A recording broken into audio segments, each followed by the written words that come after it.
Good morning. I'm gonna try to have another shot at sharing my story with multiple sclerosis. I've shared some of the stuff that has helped me through the process. Um, and I know it's a disease that they say is incurable, but that's just a belief, and I choose not to believe that, and that's my choice. Um, it doesn't mean that I don't take appropriate action or see a neurologist or anything of the sort. And this isn't medical advice. Um, so I will just kind of start from the beginning. Before I had multiple sclerosis, I was incredibly active, lived in Colorado, was born and raised there. I loved the river. I loved to swim in the river. I loved to jump off the bridges and get in just everything. Swim in the river. I was going to go to the Junior Olympics for kayaking, and um, I worked at the ski area. I worked at a whole lot of ski areas and got really big into photography and also snowboarding and the river and just all of it. And then um, my I was living in Telluride, Colorado at the time, and my adopted father died. I kind of adopted him. He was never actually married into our family, but he lived with us for many, many, many years, and I I wanted to go see him when he became suddenly ill with terminal brain cancer, and he was just going downhill like super fast. It was like you find out, and then it was like you have like a month to live. And so I went and told my manager I wanted to go see him, and my manager was like, "Well, then you're fired." And I was like, "Okay, I quit." And I, because put I wasn't gonna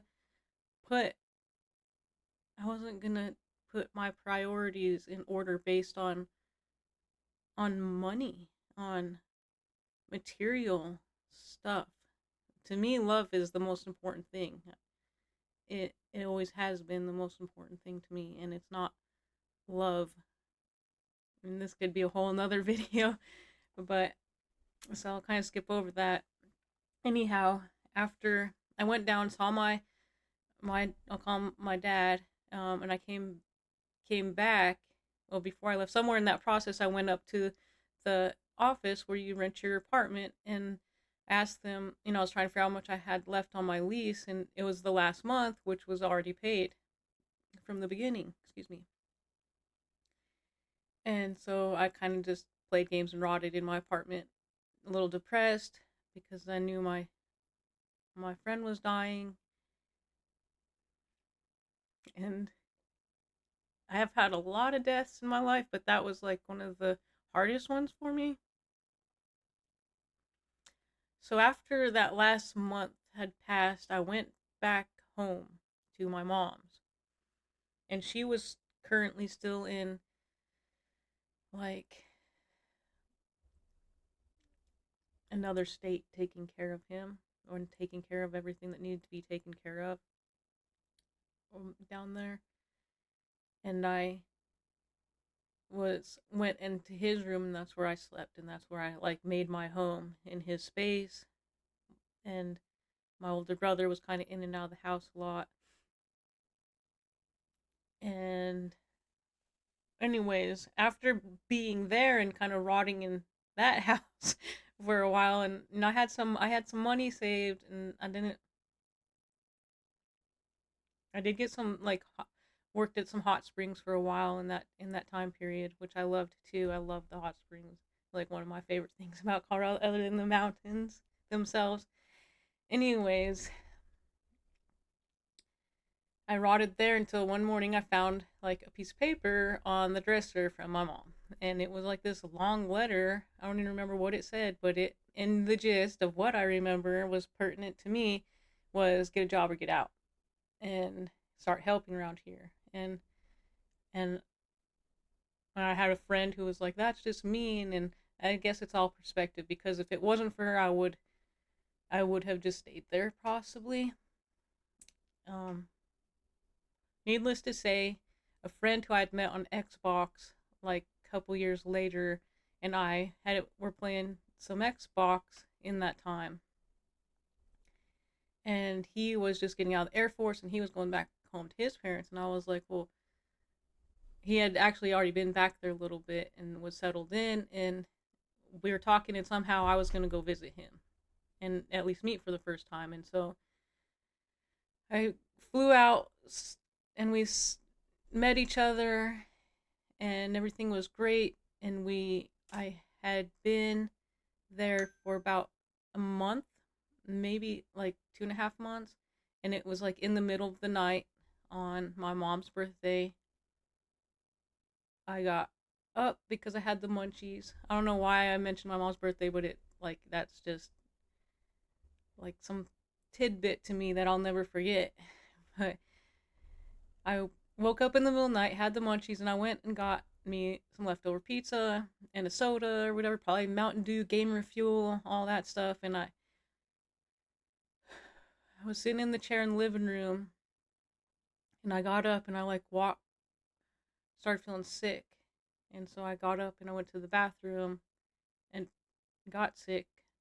Delayed trigger warning there. I'm not going to go in details, but as I was coming out of the bathroom, I like just crashed against the wall. Like, I don't know, like you're walking down a hallway and then you just fall over to the right and just like into the wall, and like you just can't get up, and no matter how much you try, you're just like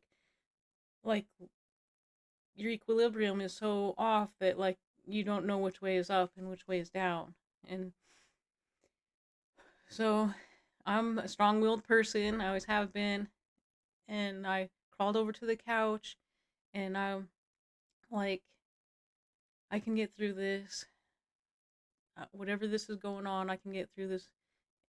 God has my back, kind of thing. And I laid there for a while. I don't really know how long. And eventually I got up. Well, I didn't get up. I crawled upstairs because I realized I wasn't getting better. And I crawled upstairs and I was calling for my friend, and he comes out and like touches me and he's like, "What's wrong? Why are your clothes wet?" And I'm like, "I don't know." And I think at that point could already not talk very well. I couldn't string my sentences together very well. And so he helped me get up on the bed so that he could help me change my clothes when he was going to take me to the hospital. My clothes were completely drenched. I was hyperventilating. I couldn't really talk. I couldn't really see because my eyes weren't working together, equilibrium, and then I started like clenching my jaw really bad, and Bell's palsy like set in, or however you say that. And um, I grew up with my mom being a dental assistant, so my instinct was like, get me a sock so I can like put it in my mouth so I'll protect my teeth. I mean, I was at least coherent. I was like, give me a sock. I want to protect my teeth. That's I don't know. So I had a sock. I was biting on the side of a sock, a clean sock, mind you. Um, so I won't swallow it, and so I can protect my teeth. I mean, I was biting really hard, and it was uncontrollable, and it was just like I was fine, and then like I could be fine right now, and then all of a sudden it'd be like really hard, just can't, couldn't even like try to pry your own mouth open or control it all. So the next thing I kind of know is like he's walking me out to the car and he's like holding me up, and then the next thing I know we're at the hospital and I'm in like the first room back there where they're like kind of getting your information in the emergency room, and I'm sitting in a wheelchair, and like my memory really does get like scattered, so it's gonna be little tidbits, but I'm sitting in there and they're asking me like, you know, about insurance, and I didn't have insurance, and I didn't have any family there. I'm halfway across the state from my family, and so they get me in intensive or in the ICU. I really don't know. I know that was intensive care for 9 days, though. They did not figure out what was wrong with me. in the hospital. They sent me home with the diagnosis of ADEM, which is a relative of multiple sclerosis, and it generally only hits children and is generally like a one-time thing. So they thought like, well, I wasn't a child at the time, but they thought that's what they sent me home with, ADEM, because it was like stroke like. They thought I had a stroke. And um kind of just losing myself a little bit. They did all the spinal tap and they did the CAT scan and then they did the MRI and then they ended up putting me on steroids and sending me home without any, just ADEM. And then we were smokers back then, and after being home, I kind of bounced back kind of quick, where I was starting to walk in. I was on a walker, but I was up. I was trying, and it wasn't burdensome to me for some reason. It was just like you just get up again. That makes me feel emotional, but that really was how it was like for me. And so, anyways, when that happened multiple times, where I just, had to learn to rewalk multiple times, and every time it was like you just get up again. And it reminds me of that song, and get knocked down, you get up again. But the cigarettes really were triggering a lot of it, and I could tell when I would have a cigarette, I would like it was I could like 3 drags outside, and I would just be like, dang, it feels like I literally should just go over to the hospital now. Like I could feel my nervous system just like did not like that at all. And so after going back, I have to get another.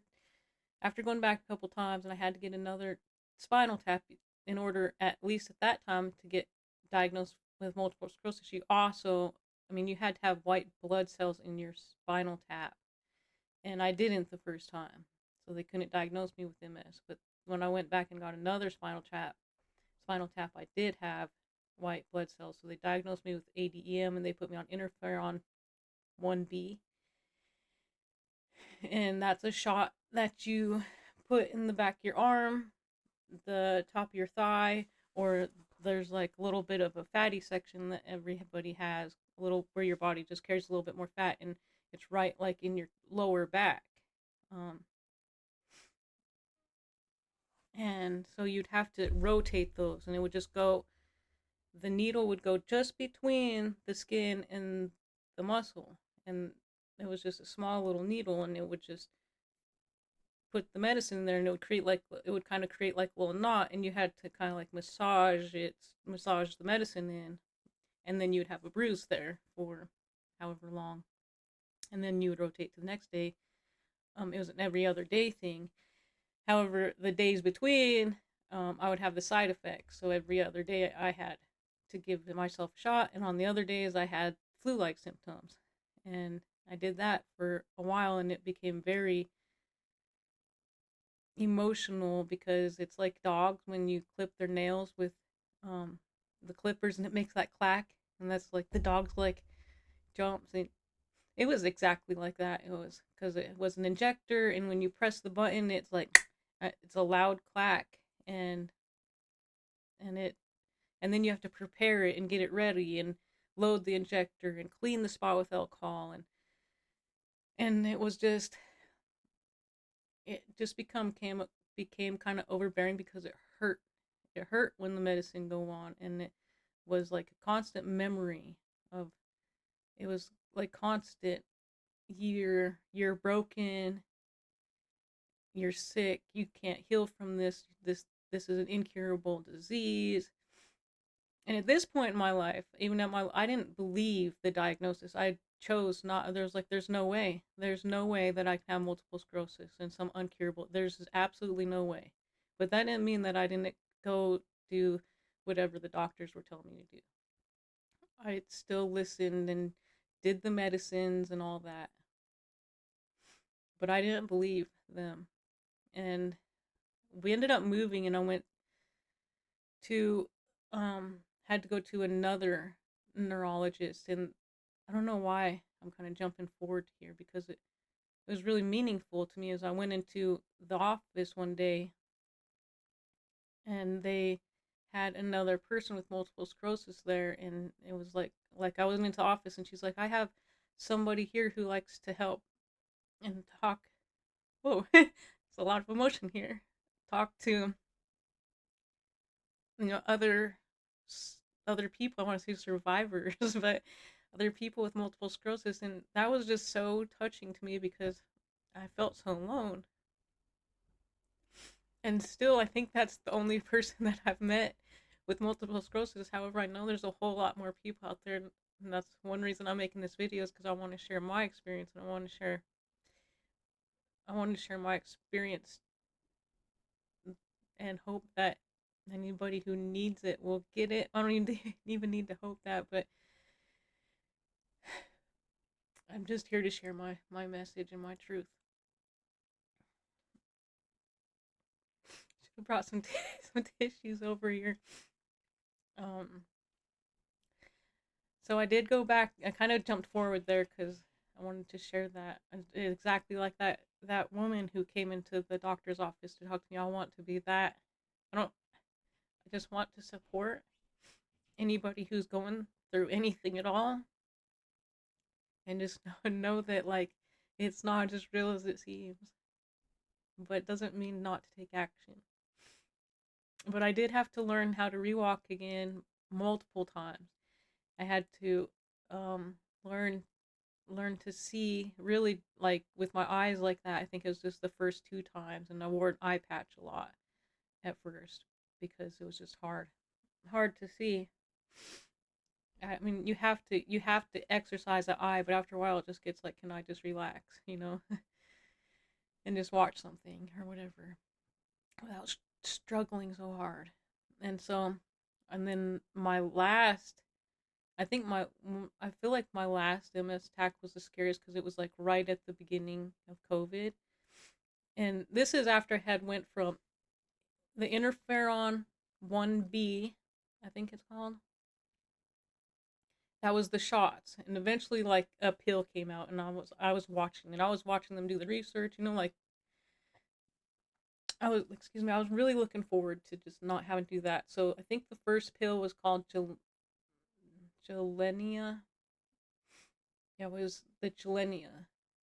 And I got on that, and it was way better because I didn't have to shoot myself anymore.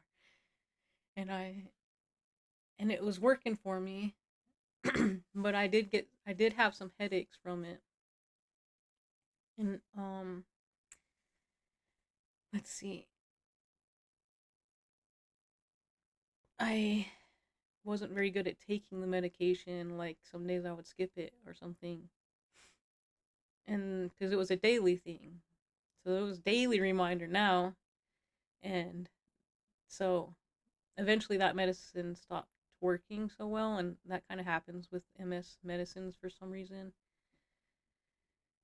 Plus, I wasn't taking it every day, so that didn't help. And then, so they put me on another new pill that had come out called Federa, and I really liked that one. And same thing, I just didn't take it all the time. But I had moved at this point when I was on that, or during that, I had moved again. And I had moved again, and I get a new neurologist, and they want to do an MRI, and so I went and did that, and then the MRI didn't come back good, which I was kind of used to at this point. So MRIs always scared me. Even just getting the MRI is like you're scared of the results before you even have results. You're already like predicting your future. And so, anyways, she wanted to get me on a newer medicine, and it's one shot every 6 months, and it's amazing. I love it, and it's actually an infusion, and it can take like half a day to do.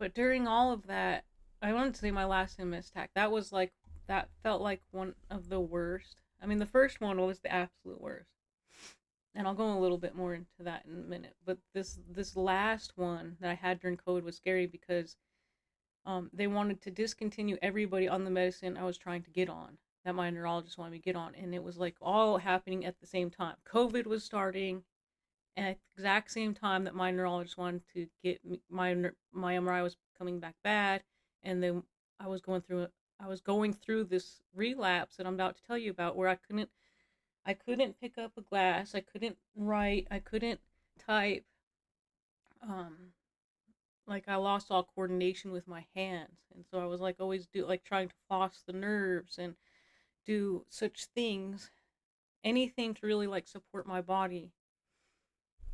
And I started getting what they call the MS hug, which I still get sometimes, just like I had it like last week or something. Or just it is like inflammation between it's inflammation in the cartilage and between the ribs somehow, and it makes it like feel like uh, just it's like somebody's hugging you really hard, or like you're wrapped in like something really tight, like a corset or something. Literally like a corset or something. And so that one was scary, and so it was really hard to get on the medicine because they didn't want to get me on it. They had shut down a lot of like, I think they like shut down that completely. I remember looking at like the Reddit or Facebook group or something. People were scared because they were being taken off this medicine during COVID, and so they were scared what that was going to mean for their health. Meanwhile, I was like literally going downhill really fast. I was on like prescription steroids to try to slow it down, and um,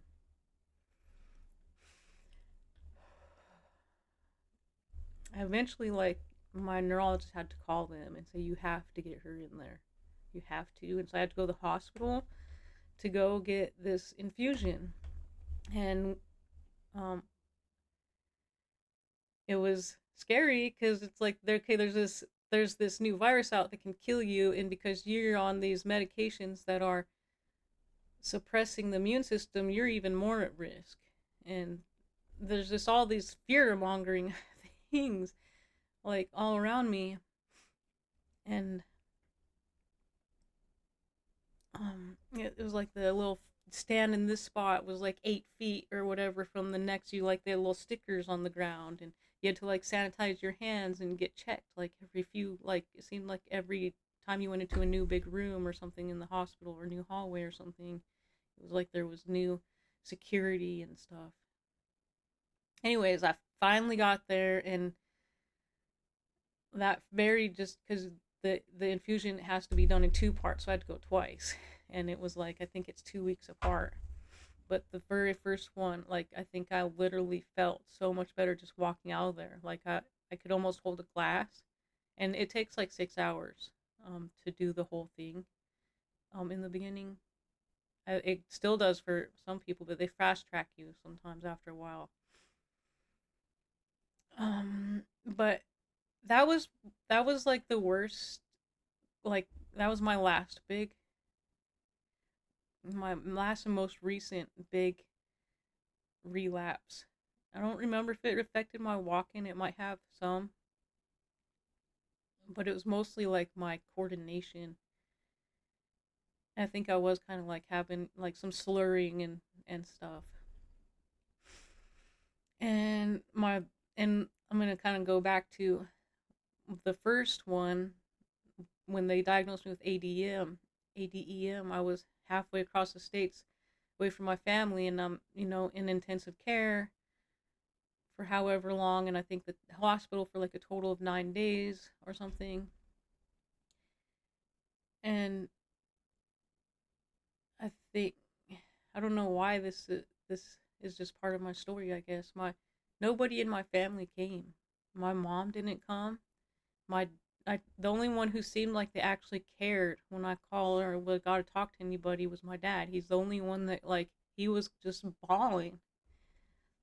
But I don't even remember talking to my brothers. And my mom, all she seemed to care about was don't go back and talk to your religious friends, because I was like, fell into a kind of a cult thing when I was turned 18. And and it was like a big kind of eye opener for me, is like my, my cultish friends who I thought, were my friends at the time, they who I thought loved and cared about me, they didn't come. They just asked me, do you want me to come? And it was just like, I think I told them no, because it was just like, if you have to ask, then I don't want you to come. And if you want me to think that I need your approval, or need you here for my security and survival or whatever, like, I don't know, I felt like I would just, I don't even remember thinking this, but I feel like I did somehow, like I would be giving my power away. Or at that point it was just like, the only thing that I really wanted was like this little wooden cross that a friend, actually one of those people, had carved for me out of an apple tree. And no matter what the story is with that, like, there is like, still, like, that's where all my faith comes from. It's like the faith of a mustard seed.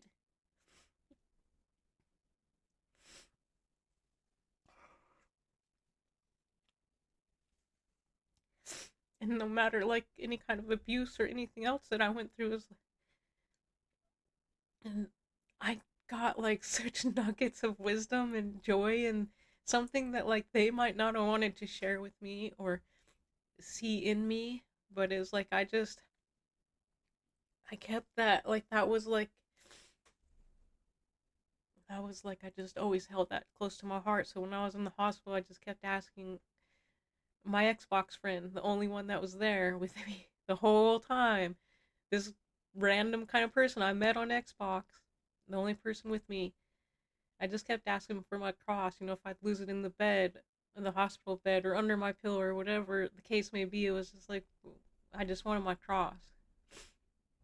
But that kind of goes back to, like, so I had nobody with me except for one person. And when you go to the hospital, you have to be friends or family to get in. And so he had to really fight. And I guess I asked him just the other day, I was like, how long was I actually back there before you finally could see me? And he said a couple hours. And I was like, so you're just sitting in the ICU or whatever, waiting room for like a couple hours? And he said, yeah. And he said he had to like really track me down to come to finally see me. And every EMS attack, that was just a big eye opener when you really kind of look at like who is there for you. Well, nobody in my life was there for me except for one person that I didn't even really know that well. And I married him, and I didn't go back home. I didn't go back to any of those people. I didn't. I went back and visited home like twice, but I didn't ever go back. And going back home, those weren't great experiences either. Um, but regardless, that's inconsequential because we're talking about the MS stuff. I just kept getting up, and I just kept, you know, pretty much like saying no. Like, you're not going to win. You're not going to take me down. And it was kind of like an energetic, like, I'm not giving up. That's exactly what it was like. I am not giving up. I don't care what anybody says this is. It's incurable. It's a disease. All of these words that have so much weight and so much density to them, that like it really can make you feel a way, like helpless and whatnot. And but you just gotta, don't give up, and don't give up on yourself, because that's all you have. That's don't give up on yourself, and really like just cherish yourself. You haven't done anything wrong, and it's happening probably for you and not to you. It's really just happening, but it's better to take it on the positive side than the negative. Um, so I have, there was a lot of things that I did to kind of like stay positive. And Sometimes that was escapism, like through video games. Especially in the beginning, I tried to that's when I got into WoW because I used to play a typing game, which I don't know that I'll really ever talk about too much, but we'll see. I got really into World of Warcraft because I could wear that with an eye patch and I didn't have to try to type because my hands weren't really like working that well anyways.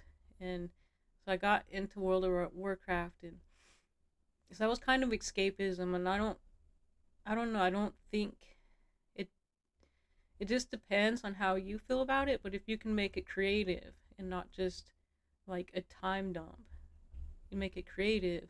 And that's, I think, people like, a lot of people, I don't want to say people, but there's a lot of people who, think that gaming is just a waste of time. It could be, but it's really up to you. And you can make, if you can make a career out of it, truly. Or you could not. Or you could just make it something creative. And that's what I really try to do when I jump into these imaginative worlds, be it a game or just my imagination. And so stayed positive. I kind of like, I had my cross, and like I just believed. I don't even know what, I just believed in love, and I just believed in me, and I didn't know what the future was going to bring, and I didn't, honestly didn't really care at the time. I was just like kind of in an escapism mode, but at the same time it was like there has to be something better, and I'm not giving up. And no matter how slow this feels, like this is just where I am here now. And so, I would kind of like work with my eyes, work with walking a little bit, and typing. And that's when I kind of really learned about like flossing your nerves. And it sounds weird, and it sounded weird when I first heard it, but like, I don't know if you can see this. Yes, this is good. So you like stretch your hand like down and then back up, and you're like flossing nerves in your arm. And I had to do that. And like, if you can do that and feel that, like in your, when you feel that, when you do the really big stretches, and that's flossing your nerves, and it's really really good for your body. And especially if you have, I mean, if you don't, if you're just healthy, it's probably still helpful because it's you loving your body, and your body loves to be loved, just like we all do. But I learned to floss nerves. I already loved massage therapy, and so I would kind of like do some of that on myself. And I also like started learning about Abraham Hicks, and everything she said, like, just, I remember resonated with me like so strongly. And so I would always, like, anytime anything popped up, I would just go to Abraham and kind of work through it. And meanwhile, I kind of like, getting into gaming, I kind of, because I wasn't in, it's interesting because I saw a video this morning that kind of touches on this, is I was like kind of like manifesting people I didn't really want in my life that I thought I wanted, but I wasn't being myself. So I was just like in this escapism kind of mode. So I attracted, and they attracted, we like attracted, oh, we attracted each other. Sorry, we got a new mic, so it's kind of, got smashed a little bit. Um, anyways, I started falling into kind of like a toxic group, and some of that is because I didn't fully cut off everybody in the past. I just, like, not some online friends. And I'm not saying people are bad or anybody in my past was bad. It was just they weren't the alignment that I was really looking for. And I would just really kind of like, between, like, I still kept those all the way up until last August. So it's been like many years that I just like stayed in the same cycle. And I just stayed positive, and I always just tried to do like, um something, even if it just made me feel a little bit better. That was, like, it was always what Abraham Hicks would say, is just like, look for the next thought that just feels a little bit better. And that's kind of what I did, and that's really all I knew. And then, um And then when I got sick, like, I don't know how I'm saying, when I got sick and tired of being sick and tired, that when I got sick and tired of being sick and tired of being betrayed, of being lied to, I really started seeing like it was like I was lying to myself, and that's how I was attracting those people. When I was lying to myself about who or maybe how they loved me, or um, what I thought, like I was believing their truths and not my own, because I was being gaslit a lot. So I started realizing that, and cut I cut out everybody in my life except for one person, and since then is like my life feels like a dream come true. And yes, I still get treated for multiple sclerosis, and I I can walk, and I can use my hands, and I can talk, and I can see, and I feel like no matter what, like everything's just everything is just perfect as the way it is, as it is. Everything is and perfect.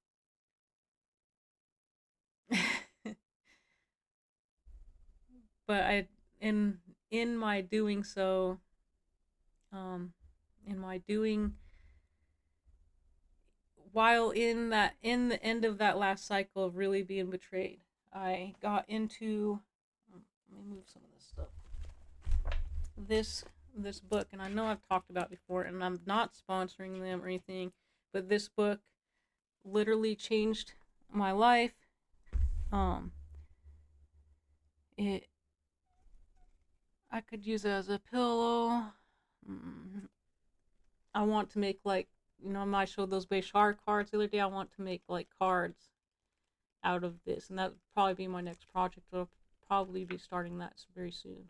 Um, and if it just the book just really um, woke me up, and I would just sit in the bath and read it for hours, and it'd be something. This is like the basic releasing questions, like what is your now feeling, and could you welcome and allow that feeling, and could you let it go? Would you let it go? When? And so when you look up the Sedona Method on YouTube, Hal Dowskin has, I think there's a movie, the Sedona Method, the movie or something. I don't know, but it's partially a retreat or something, and he has like everybody like hold a pen in your hand, and think of something like that you really don't like, or just anything. Just think of an issue you want to change, and so if like you just like MS does feel so solid. It's like incurable disease that's like in your brain, and it's destroying the myelin and all this stuff, and that is very like dense energy. And so if you could just like hold it like the pen is just all of that, and just pour all of that into your squeeze it as hard as you want, and then when you ask like just welcome and allow it, could you welcome all and allow all that, and just let it all be here. And then it's like, can you let that go? And then he just has you like drop it, and you can just feel it, and just feel that like so deeply. But there's so much. This book really changed my life. It's not the only thing that helped me. I mean, it started with just a mustard seed of faith. It went to Abraham Hicks. Follow that thread to years later. I mean, you follow the thread to wherever it goes, but this was like a big thing for me, the Sedona Method. And then, I got to have a one-on-one with Bashar, which was really profound for me. And just do what's best for you. Don't give up. Don't give up on yourself. Don't give up on life. And just remember that none of this is as real as it seems. It's like we're actually moving incredibly slow in high speed, in what would be perceived as high speed energy, but it's really like normal. And we're actually like, and this is just my viewpoint, we're actually like moving really slow. I don't know. I made these like taro chips one time. I'm kind of going off track, but I don't care. Um, and then they're in the kitchen, and me and my husband, we pull, we shake up the box and um, pull some. And I have like a whole bunch of ones I drew on and did other stuff, but I don't know why I just wanted to share that. It's these little practices that you start doing every day, like things that I've started doing since I decided like I just wanted to live for life, and that's like literally the energy of life. Um, Little practices I started doing is like on the refrigerator I write down every day like 3 things I'm grateful for, and I'm trying to remember what I wrote down this morning, but I know it was like nature, rocks, and I don't remember what the third thing was, but I don't know. There's my mind always has so much stuff going on inside of it, like like and these are just threads. You just use your imagination. That is like the key to everything, your imagination. And so, story with MS. I'm still here. I'm happier than ever. It was a blessing to me because it got me out of the situations I was in. It was really feels like my higher self and God just saying, just sit down and stay for a while. Like, stop going back to those people, stop going back to those situations. And now that I realize and have seen how much people have lied to me and gaslit me, and it's like just feels like a blessing because I wouldn't have known, not unless like I had to go through all the things I had to go through to learn what I needed to learn to be where I need to be, to do what I need to do next, whatever that is. And today that's sharing my story. So I don't want to make this too long, but I did share some of the things that helped me get through that. um, I have another tool that I'll probably share in another video um, at another time, but follow the threads. Do what resonates with you. Don't listen to me and don't believe anything I say. You got to feel it. You got to feel resonance in whatever it is you're doing. And if you don't, then find what does. And that's very hard because you see people online, on TV, in magazines, and you're like, oh, she's wearing that. And that becomes like the new fashion thing. That's just like some control. That's like one of these systems that are control us. Or, like this Crumble has these new cookies this week, and it's like, it's all these little things in the world that just are like there to keep you in these cycles, and you really have to want to break out of that. And I know that might sound crazy, and or not, I don't know. But choose you. Don't give up on yourself, and when you get knocked down, you get up again. I think that's my biggest message is yes to life, and don't give up. So I think what I wanted to share one more thing. I don't know why, but through all that, nobody ended up coming out. This is kind of my happy ending piece right here, I guess. And it's not an ending; it's a beginning. Every ending is a beginning. So nobody came out to see me. Later on, my mom was gonna come out and see me, and like her and her boyfriend were in Michigan, and they were gonna drive down and see me on the way home. And it was like because I was on a walker and a cane, I couldn't really get around the house much. But I spent like 2 weeks really cleaning the house because I was so excited that she was gonna come. And like the day that she was gonna come, she's like, "Oh, we decided not to come," and it was like it literally just broke my heart to pieces. It really did. And so the guy who was changing my bedpan, the guy who sat in intensive care, and my dog barking in there in his sleep. He said intensive care forever. The guy who helped me learn to walk and talk and see again and love again. And no matter what, like no matter what I was going through, it's just always there. And then just never underestimate who's standing by your side, because a lot of people would kind of scoff at like, well, you married someone from Xbox. I don't know. I guess so. But I'm just feel like incredibly blessed to have like to really get to see that truth, the truth like so clear as to who was real and who wasn't. And I'm just thankful. And I think that's where I am now. And I was kind of talking about those practices earlier, is like start introducing these practices into your life, like something as small as writing down 3 things you're grateful for. Um, or I did a whole bunch of stuff. I created a whole bunch of AI art. A lot of AI art. And I have a bunch of it all around the house. And what other kinds of things have I included? Exercise, although I don't do it as much as I did. I'm moving in that direction, so that's good. And then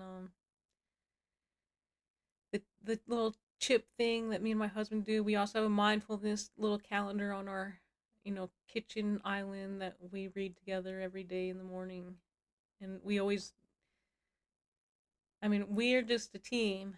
We call it Team Earthworm, but we do everything together.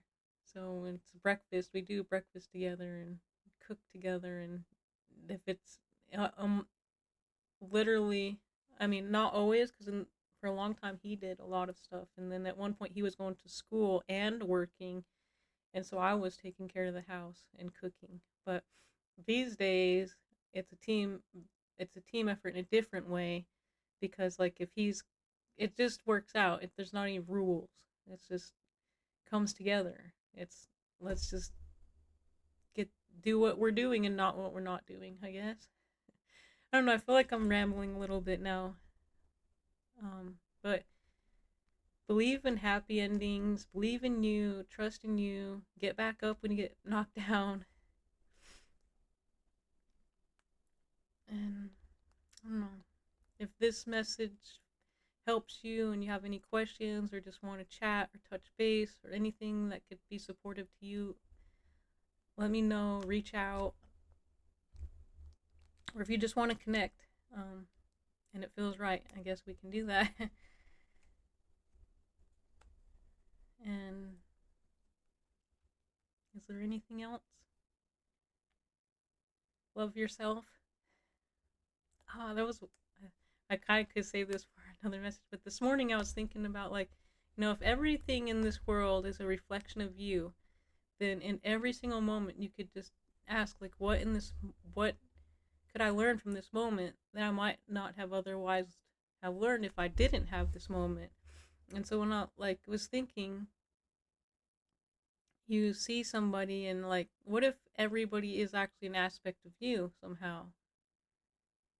A reflection of you. I'm not saying you're them, but it reminds me of Bashar talks about this infinite restaurant where you go into a restaurant and you're sit at your table, and then as the waiter sits you or whatever, and you're sitting at your table and you kind of see yourself as the waiter seeing you, and so you're kind of like feeling what they might have done throughout their day up to that point.